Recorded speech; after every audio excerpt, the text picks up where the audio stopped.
Ini bagus, ini positif. Ketika ada kenduri sawah, nanti ada orang baca Quran ramai-ramai. Lalu beliau ambil itu aqua atau air, ditaruh di tempat orang tadarus. Ada efek dari ayat Quran yang dibaca ke air itu. Lalu air itu diminum atau disiram ke sawah. Bisakah membawa kebaikan? Bisa. Bisa itu. Nabi pernah kerjakan ketika beliau sembahyang istisqa, beliau balik itu ridak beliau yang kanan bawah dan dipegang kiri bawah, lalu dibalik.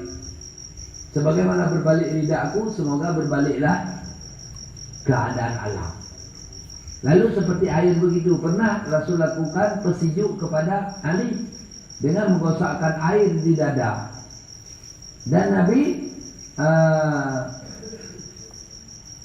percikkan air ke kepala Fatimah. Dan waktu Nabi keluar hijrah, Nabi membaca doa dan menginjak-injak tanah sebagai isyarat. Jadi hal demikian boleh, itu bagus itu.